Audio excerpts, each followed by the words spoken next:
कमजोरी समझा। उनकी उनके मुंह से जो राल टपक रही थी, चीखें मार मार कर उनकी बातचीत खुली हुई थी, और ऐसा लग रहा था कि मेजर गौरव आर्या और जो अर्नब गोस्वामी जैसे ये जो कि तमिलनाडु के फिल्म एक्टर हैं, ये पाकिस्तान में शायद पता नहीं आ ही गए हैं और हम यहाँ से भी परलोक सुधार ही गए हैं, ऐसे ही लग रहा था। क्योंकि जो इंडिया दिखा रहा था, इंटरनेशनल मीडिया भी इंडिया को कवर कर रही थी। अब आप देखिए कि इंटरनेशनल मीडिया हिंदुस्तानी मीडिया पर भरोसा करने को तैयार नहीं है। वो भी ये समझ रहे कि ये मस्खरे हैं, मस्खरे बिठाए हुए हैं, उनको सहाफत के मयार का नहीं पता है।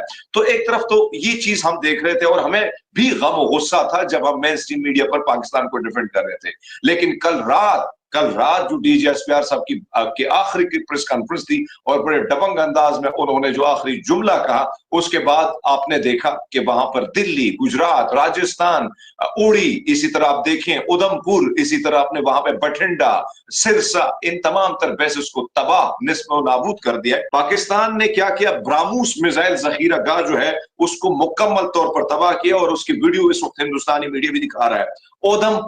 उधमपुर की वीडियो मेरे फेसबुक पे पड़ी है, क्योंकि आप भी नहीं दिखा सकते चीजें, मैं भी नहीं दिखा सकता, मेरे ट्विटर पे भी पड़ी है, जिसमें मैं नहीं कह रहा, आप नहीं कह रहे, पाकिस्तानी साफी नहीं कह रहा है, बल्कि वो एक हिंदुस्तानी शहरी सुबह सवेरे उठता है और वो कहता है कि भाई उधमपुर का जो एयरफोर्स है वहां पे बम फटा, उसके अंदाज में कि बम फटा, और फिर जब बम फटा तो सबका फट गया। यानी वहां पे आसपास जितने थे तो सबकी, जाहिर बात है आसपास घरों में भी सिचुएशन इस तरह थी।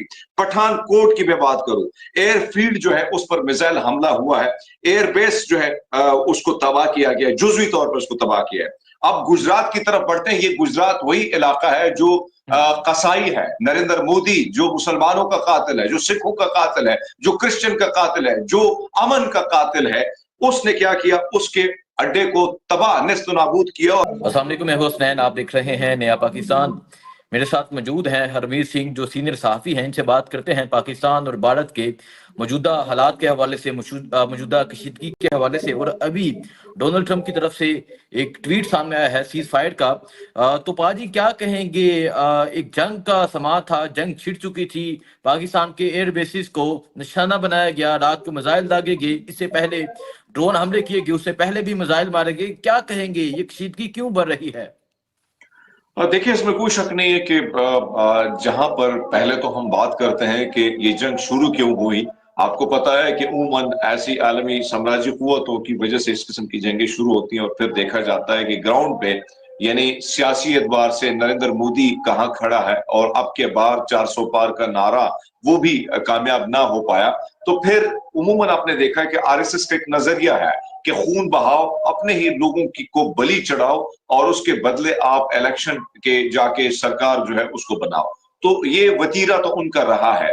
ऐसे में आपने देखा कि माजी के इलेक्शन में या अभी चुनाव जो बिहार में हो रहा था या दीगर गुजरात में वगैरह में, तो उसके लिए जरूरी था अपने लोगों का खून बहाना। लेकिन बहरहाल पाकिस्तान के बारे में हिंदुस्तान की कुछ गलत फहमियां थी और वो गलत फहमियां ये थी कि भाई पाकिस्तान मुआशी तौर पर इंतहाई कमजोर हो चुका है, सियासी आलम इस्तेहकाम चल रहा है, उनकी फौज कहीं ना कहीं एंगेज है बलूचिस्तान में टीटीपी के साथ, और फिर कहीं ना कहीं हमारी जो पुलिस है, दीगर सिक्योरिटी इदारे है, पीटीआई के साथ वो जो है वहां पर एंगेज है। फिर हमने ये भी देखा कि सियासी अदम इस्तेहकाम भी बड़ा ज्यादा बढ़ चुका था। आपको पता है गम और गुस्सा भी पाया जा रहा था आवाम के दरमियान, क्योंकि 9 मई के बाद जो मामलात हुए और फिर जिस तरीके से एक बहुत बड़ी पार्टी के लीडर को जेल में डाला गया, फिर उसके बाद हमने ये देखा कि अवाम को जिस तरीके से उन पर जुल्म ज्यादतियां की गई, और फिर जिस किस्म से मिलिट्री जो है मार्शल यानी कोर्ट मार्शल में, अगर यानी मिलिट्री जो कोर्ट है उसमें लोगों कोर्ट मार्शल का होना, ये सारी चीजें जो है, इन सारी चीजों को बड़ी करीब से वो देख रहे थे। और फिर बलूचिस्तान की जो सूरत हाल थी, मारन बलोच को हमने जेल में डाला, इन सारी चीजों को दुश्मन ममालिक बड़ी जो है करीब से देखते हैं और फिर इस वक्त का फायदा भी वो उठाते हैं। लेकिन बहरहाल आपने देखा कि हिंदुस्तान सबसे पहले हमला करता है। हमने तो पहले भी उनको कहा कि पहलगाम का मामला आप इन्वेस्टिगेट करा दें, हमारे सामने रखे विद एविडेंस, दुनिया को इन्वॉल्व कर दें। ये पहली बात थी कि हमने कहा कि दुनिया को भी आप इन्वॉल्व कर दें। हालांकि जाफर एक्सप्रेस का मामला आता है तो जाफर एक्सप्रेस में सरेआम हिंदुस्तान इन्वॉल्व था, सरेआम रॉक एजेंसीज इन्वॉल्व थी, सरेआम हिंदुस्तान का असला पैसा भेजा गया बीएलए और बीआरए को। लेकिन हम उसको, उस बयानी को माजत के साथ हमारी हुकूमत सतह पर बैठे जो बड़े बड़े ओहदों पर बैठे लोग हैं, अभी तो मेरे ख्याल में सारा कुछ मोहसिन नकवी साहब संभाल रहे हैं, वजीर दाखिला भी वही है, वजीर खारजा भी वही है, लेकिन उस बयानी को उस तरीके से वो बिल्ड नहीं कर पाए। अब हिंदुस्तान ने जब ये हमला किया तो उसको लग रहा था कि अवाम के और हमारे मिलिट्री स्टैब्लिशमेंट के बीच में तनाव तो है, एक फासला है, क्योंकि इस वक्त सिचुएशन जो चल रही है, दूसरा एक मुआशी सूरत हाल हमारी कुछ ठीक नहीं है। और फिर एक अनपॉपुलर गवर्नमेंट जो अवाम से कनेक्टेड ही नहीं है।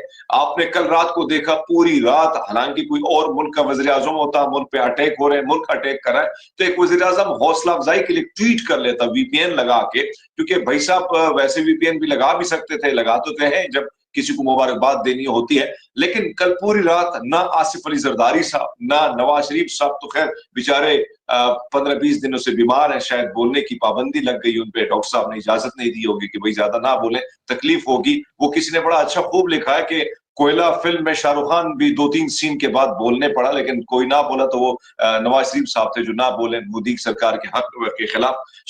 ये सारी सिचुएशन तो रही। तो हौसला, जब आपके पास लीडर नहीं होता है तो हौसला पस्त होता है अवाम का।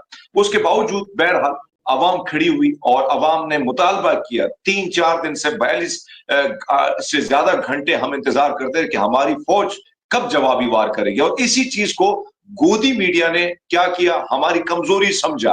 उनके मुंह से जो राल टपक रही थी, चीखें मार मार कर उनकी बातचीत खुली हुई थी, और ऐसा लग रहा था कि मेजर गौरव आर्या और जो अर्नाब गोस्वामी जैसे ये जो कि तमिलनाडु के फिल्म एक्टर हैं, ये पाकिस्तान में शायद पता नहीं आई गए हैं और हम यहाँ से कोई परलोक सुधारी गए हैं, ऐसे ही लग रहा था। क्योंकि जो इंडिया दिखा रहा था, इंटरनेशनल मीडिया भी इंडिया को कवर कर रही थी। अब आप देखें कि इंटरनेशनल मीडिया हिंदुस्तानी मीडिया पर भरोसा करने को तैयार नहीं है। वो भी ये समझ रहे कि ये मस्खरे हैं, मस्खरे बिठाए हुए हैं, उनको सहाफत के मयार का नहीं पता है। तो एक तरफ तो ये चीज हम देख रहे थे और हमें भी गम गुस्सा था जब हम मेन स्ट्रीम मीडिया पर पाकिस्तान को डिफेंड कर रहे थे। लेकिन कल रात जो डीजीएसपीआर साहब की आखिरी की प्रेस कॉन्फ्रेंस थी और बड़े दबंग अंदाज में उन्होंने जो आखिरी जुमला कहा, उसके बाद आपने देखा कि वहां पर दिल्ली, गुजरात, राजस्थान, उड़ी, इसी तरह आप देखें उधमपुर, इसी तरह आपने वहां पे बठिंडा, सिरसा, इन तमाम तर बेसिस को तबाह निस्फ नाबूद कर दिया। अब मैं आपके कुछ जो देखने वाले उनके सामने वो आदाद शुमार रख रहा हूं जो शायद मेन स्ट्रीम मीडिया पे बहुत कम ही बताए जाते हैं, जो पाकिस्तान ने किया और जिसकी तस्दीक हमने भारत के मुख्तलिफ सहाफियों से की है, जो भारत मानने को तैयार है। हमने वो काम किया है, हमने आर्टिफिशियल इंटेलिजेंस जो भारतीय मीडिया ने किया, कराची तबाह, लाहौर तबाह, गरीब तबाह, कोई ऐसी चीज नहीं हुई थी, लेकिन उन्होंने आर्टिफिशियल इंटेलिजेंस से ये सारी चीजें की। लेकिन हमने जो किया अब वो मानने को तैयार है। अब जरा सुने पाकिस्तान ने क्या किया। ब्राह्मोस मिसाइल जखीरा गाह जो है उसको मुकम्मल तौर पर तबाह किया और उसकी वीडियो इस वक्त हिंदुस्तानी मीडिया भी दिखा रहा है। ओधमपुर की वीडियो मेरे फेसबुक पे पड़ी है, क्योंकि आप भी नहीं दिखा सकते चीजें, मैं भी नहीं दिखा सकता, मेरे ट्विटर पे भी पड़ी है, जिसमें मैं नहीं कह रहा, आप नहीं कह रहे, पाकिस्तानी साफी नहीं कह रहा है, बल्कि वो एक हिंदुस्तानी शहरी सुबह सवेरे उठता है और वो कहता है कि भाई उधमपुर का जो एयरफोर्स है वहां पे बम फटा, उसके अंदाज में कि बम फटा, और फिर जब बम फटा तो सबका फट गया। यानी वहां पे आसपास जितने थे तो सबकी, जाहिर बात है आसपास घरों में भी सिचुएशन इस तरह थी। पठानकोट की मैं बात करूं, एयरफील्ड जो है उस पर मिसाइल हमला हुआ है, एयरबेस जो है उसको तबाह किया गया, जुज़वी तौर पर उसको तबाह किया है। अब गुजरात की तरफ बढ़ते हैं। ये गुजरात वही इलाका है जो कसाई है, नरेंद्र मोदी जो मुसलमानों का कातिल है, जो सिखों का कातिल है, जो क्रिश्चियन का कातिल है, जो अमन का कातिल है, उसने क्या किया, उसके अड्डे को तबाह निस्त नाबूद किया। और आप उसकी विजुअल बेशक आप जाके फेसबुक पे आपके नाज़रीन देख सकते हैं, हमारे ट्विटर पे भी पड़े और आपके ट्विटर पे भी पड़े। इसी तरह जो दिल्ली रीजन है, यहां पे मिसाइलों को रोका गया। हमने दिल्ली पर वार किया, हमने हिंदुस्तान के दिल पर वार किया। ये तो आगे जो है ना, इस पार ये गुजरात वगैरह, ये तो मैदे, गुर्दा, जिगर, इन पे तो हमने वार किए। फिर दिल्ली तक पहुंचना बड़ा मुश्किल भी था। उसके बावजूद जो टेक्नोलॉजी थी, वो टेक्नोलॉजी, वो क्या उसे कहते हैं, पीटीआई के माजी का एक बड़ा मशहूर सा रहनुमा था, डिजिटल मीडिया पे बड़ा एक्टिव था, वो उसका यानी उनकी जो टेक्नोलॉजी थी वो भी बढ़ गई। सो एक तरफ तो राजस्थान की तरफ जाते हैं, वहां पर अहम फौजी तंसीबात को निशाना बनाया गया। फिर इस तरह श्रीनगर एयरबेस को निशाना बनाया गया।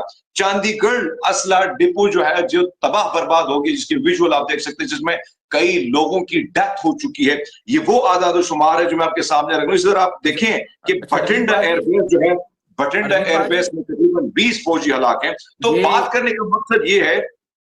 जी अरविंद हसनैन, भाई, ये जो आप बता रहे हैं, इसको इंडियन मीडिया तस्दीक कर रहा है।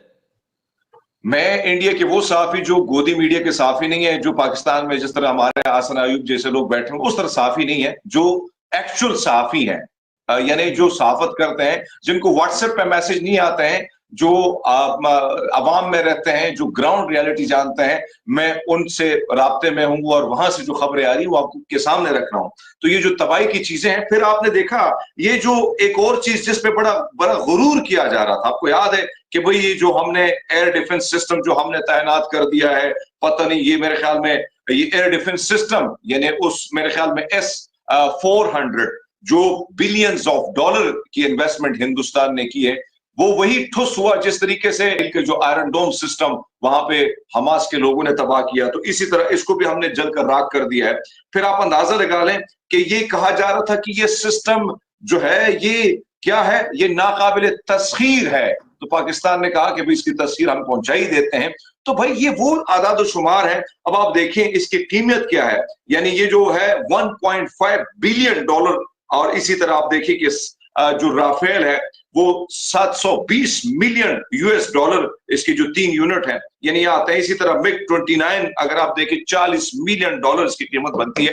तो आप अंदाजा लगा लें, एक तरफ तो मैं हमेशा ये बात करता हूं कि पाक फौज के साथ साथ फिजाई हमारी जो एयर डिफेंस सिस्टम है या हमारी फिजाई जो फौज है, यकीनन इसने हमेशा हमारी लाज रखी है, चाहे वो 1965 की हो, चाहे वो अभिनंदन पाजी को चाय पिलाने की बात हो, या अभी जो खबरें गर्दिश कर रही हैं कि हमने जो ऑर्डर दिया था हमें कुछ और दे दिया गया, वो शिवांगी की मैं बात कर रहा हूं। सो इस किस्म के लोगों को यहाँ मेहमान नवाजी के लिए मजबूर कराना, ये मेरे फिजाई जो मेरी फौज है वो उसको सैल्यूट, इन नौजवानों को, और वो जो स्क्वाड्रन कमांडर है उसको मैं औरंगजेब साहब उनको भी सैल्यूट करता हूं कि भाई हमने दुनिया को बता दिया कि भाई हम तो देखो असलन प्रॉब्लम क्या है, सबसे बड़ी मंडी हिंदुस्तान की है, इन्वेस्टमेंट वहां पर आ रहे हैं, इन्वेस्टर आ रहे हैं, बिलियंस ऑफ डॉलर की इन्वेस्टमेंट है, दुनिया की बड़ी बड़ी डिजिटल कंपनियां वहां है। हम तो हकीकत हम इस वक्त खोखले हो चुके हैं, इसकी कोई शक नहीं कि हम वहां पर बेचारे कार वाश फ्रांस से लेके आते हैं, यहाँ से 300 गुजरा वाले से लोगों को जबरदस्त लाते हैं कि पाकिस्तान में इन्वेस्टमेंट करेंगे, और बेचारों के पास कक वैसे भी कुछ नहीं होता है, तो हम तो मिन्नते तरले करेंगे इन्वेस्टमेंट के लिए कोई आओ। हिंदुस्तान में तो वैसे बिलियन ऑफ डॉलर की इन्वेस्टमेंट है। तो जो गरीब आदमी होता है ना, इसको कोई डर नहीं होता, इसको कोई फिक्र नहीं होती है, वो कहता है भैया हम तो डूबे हैं सनम, आपको भी ले डूबेंगे। तो फिक्र तो इस वक्त हिंदुस्तान को हो रही है, हिंदुस्तान के बिजनेसमैन को हो रही है, तबाही तो उनकी हो रही है। और फिर अभी मैं देख रहा था कि गोदी मीडिया जिसकी राल परसों टपक रही थी, आज वो घबराया हुआ है, आज वो सहमा हुआ है, आज वो डरा हुआ है। आज उनकी मीडिया पे मैं देख रहा था कि वो कहते हैं कि देखो ये पाकिस्तान कितना बड़ा बदमाश है, ये गरीब भी है लेकिन बदमाश भी, इसके पास असलहा है, बारूद है। तो भैया फिर हम तो फिर ठोकते हैं ना, जब आप इस किस्म से हरकतों से हमें मजबूर करेंगे तो फिर तो हम ठुकाई करेंगे, आपकी धुलाई करेंगे। और इंशाल्लाह आने वाले दिनों में मजीद, अभी तो खैर बहरहाल सीज फायर हो गया है और दोनों तरफ मैं चाहता हूं कि अमन हो, लेकिन आप हमें मजबूर कर रहे हैं। मेरे जितने भी ट्वीट आप निकाले, मेरे फेसबुक पे जितने भी आप चीजें निकाले, मैं हमेशा अमन की बात करता हूं। इंसान वहां का मरे, इंसान यहां का मरे, इंसानियत का खून बहता है, ये अशराफिया की लड़ाई है, इसमें मेरे और आप जैसे मिडिल क्लासियां मरते हैं। मैं तो आज भी ये बात करता हूं, अब भी इस चीज पे स्टैंड लेता हूं, लेकिन हमें मजबूर किसने किया? भारत ने हमें मजबूर किया लड़ाई पर, जो है यहाँ पर उकसाने पर हमें प्रोवोक किया गया, मुसलसल हमारा इम्तिहान लिया गया।